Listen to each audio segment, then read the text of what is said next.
pagi, perkenalkan nama saya Farida Sagala, SE, MSI.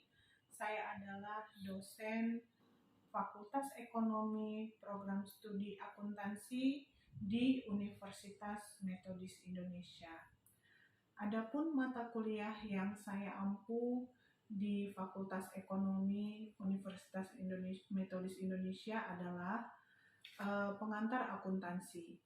Jadi pengantar akuntansi ini merupakan mata kuliah yang wajib diambil program studi baik akuntansi maupun manajemen untuk semester ganjil dan juga semester genap, di mana setiap mahasiswa diharapkan setelah mempelajari mata kuliah pengantar akuntansi itu mereka mampu memahami konsep dasar dari akuntansi serta dapat menyusun laporan keuangan baik untuk perusahaan jasa, perusahaan dagang maupun industri. Kemudian menjelaskan sifat suatu badan usaha, peranan akuntansi dalam dunia bisnis, prinsip akuntansi yang diterima umum, dan mampu menyusun laporan keuangan berdasarkan persamaan akuntansi.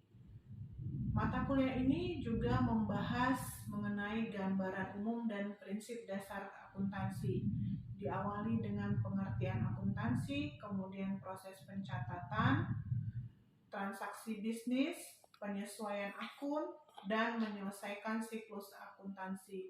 Lalu penyelesaian siklus akuntansi, setelah itu akan dibahas tentang akuntansi untuk perusahaan dagang serta beberapa perkiraan aset mendukung operasional perusahaan. Jadi mata kuliah ini secara DIA-nya disampaikan atau delivery-nya disampaikan selama 16 kali pertemuan. Di situ mulai dari minggu pertama perkuliahan akan dibahas bagaimana isi dari kontrak perkuliahan dan pendahuluan. Ya, jadi di dalam kontrak perkuliahan itu kami membahas bagaimana pengertian akuntansi sebagai bidang ilmu dan sebagai proses, dan organisasi profesi akuntansi, dan pengertian standar akuntansi yang berlaku.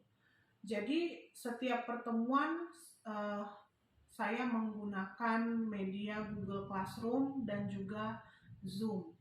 Jadi di dalam Google Classroom saya akan memberikan pengumuman kepada mahasiswa.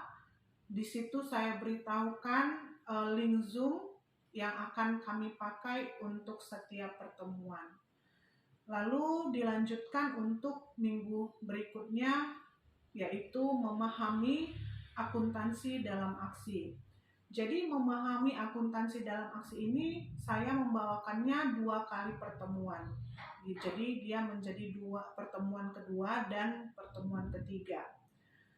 Di situ mahasiswa diharapkan mampu mengetahui pengertian dari akuntansi, kemudian peran akuntansi di perusahaan, lalu prinsip akuntansi yang berterima umum, lalu persamaan dasar akuntansi, dan bagian dari laporan keuangan. Jadi karena dia 2 kali pertemuan, jadi apa-apa saja tadi topik-topiknya itu dibawakan dibagi menjadi 2. Kemudian pertemuan 4 dan 5 itu saya menerangkan mengenai proses pencatatan. Jadi di sini mahasiswa diharapkan mengenal jenis akun, kemudian menjurnal transaksi, dan memposting jurnal itu ke buku besar. Lalu pertemuan 6 dan 7 itu saya menerangkan bagaimana proses penyesuaian akun. Jadi ini diharapkan mahasiswa mampu menjelaskan konsep akrual dan kas, lalu menjelaskan dasar ayat jurnal dan penyesuaian, membuat jurnal penyesuaian, kemudian baik dia secara deferral maupun akrual. Lalu setelah 7 kali pertemuan, di pertemuan ke-8 saya akan melaksanakan ujian tengah semester, di mana ujian tengah semester ini adalah soal-soalnya itu berkaitan dengan yang kami laksanakan mulai dari pertemuan kedua sampai dengan yang ke-7. Lalu berikutnya pertemuan ke-9 dan 10 kami masuk ke topik pembelajaran siklus akuntansi, di mana mahasiswa diharapkan menyelesaikan siklus akuntansi menggunakan kertas kerja, lalu menyajikan laporan keuangan. Karena di sini ada siklus akuntansi, dia memakai kertas kerja 10 kolom. Nanti diterangkan menjadi 2 kali pertemuan. Kemudian pertemuan ke-11 dan 12, topik pembelajarannya adalah akuntansi perusahaan dagang. Kalau di pertemuan 1 sampai 10 itu menyangkut perusahaan jasa.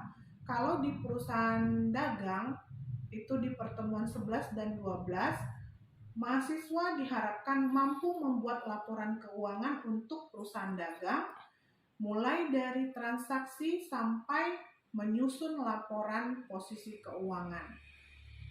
Kemudian yang berikutnya adalah pertemuan ke-13 dan 14. Jadi di sini akun-akun yang berkaitan dengan aset ya, seperti kas ya. Jadi di pertemuan ke-13 dan 14 itu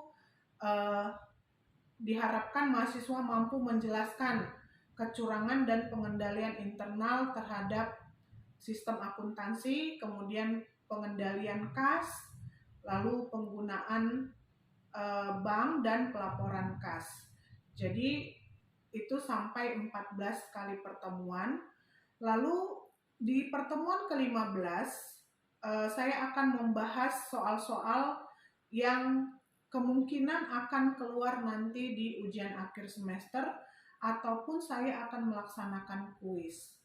Jadi nanti di pertemuan terakhir, yaitu pertemuan ke-16, kami akan melaksanakan ujian akhir semester. Jadi setiap pertemuan itu saya selalu berusaha untuk melakukan interaksi antara saya dengan mahasiswa di akhir dari setelah saya menjelaskan isi dari PowerPoint yang telah saya bagikan kepada mereka di Google Classroom. Kemudian saya akan memberikan tugas-tugas dari apa yang sudah kami kerjakan, soal-soal yang kami kerjakan di saat kami melaksanakan kuliah secara Zoom.